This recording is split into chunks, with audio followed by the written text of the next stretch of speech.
try not to get the last degree or the last drop of water out of the sponge. Yeah. Is that if you're making a deal, make a deal. The best deals are those where everybody comes out, and there are those kind of deals. So for me, it was always what is at the moment an opportune time to sell a certain product. Usually, it was to answer to an inquiry. One of my sayings that I followed right from the get-go was to find the need and fill it. And what was the need going to be? So how I made a profit every year, I would take a loss on certain things. I knew enough at the time that I would take a loss, or I was on a wrong track, to change direction. And I was able to change direction and find out what was the positive way to go. Now, how, in your mind, how important is it for everyone to dedicate themselves to being a lifelong learner if they truly want to achieve success? Because as I think about your career, the world it was so different, in the 30s and the 40s and the 50s and the 60s, and you were successful through 40s and the 50s and the 60s and the 70s. I mean, the world has changed so much, but yet you continue to succeed. How important is it to be a lifelong learner? I think it's important that you learn all the time, and that you don't have to be brilliant, and you don't have to be a genius. Most people ask me, can you make an entrepreneur, or does an entrepreneur have to be born that way? And I said, put it in two classes.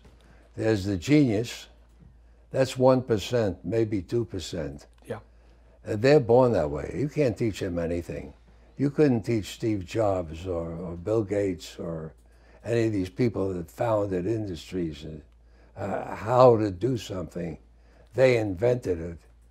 But the bulk of us people, 98% of the people, who have some kind of intelligence, have to learn just how to be disciplined. Yeah. And to follow that discipline, and make it work for you, so that every downstroke has an upstroke. I think the biggest disaster I had, and I won't go into details, but I wound up owning a company in Italy. Italy? Italy. Oh, wow. And I was in the city of Torino, which is right near Milan, and doing business in Italy is like living in the middle of a grand opera. I mean, it was so much fun, but it was so dangerous. Okay. And the danger was that there was not a government-friendly atmosphere. Okay. It was, there were a lot of restrictions in a lot of places that you couldn't go. And one day they gave me a call on a particularly cold day and said, you're breaking the law. And I said, I didn't know it was against the law to lose money. And we found, well, you really do, under the Italian law, have to have 25% of your people handicapped or veterans. Really? At that time. Wow. I don't know what it is now. This was in the early 70s. Okay. So it just didn't make sense, and I knew we had to move out of Italy. Yeah. I couldn't change the Italian government. Yeah. I wouldn't change the words on a Puccini opera, so I'm not going to change the government. And I said, well, how am I do this? In France, they actually were paying bonuses for people bringing jobs to France. Really? Same problems you have today.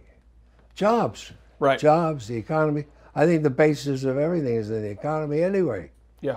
So this business of jobs, and lo and behold, they're actually paying me to have jobs there.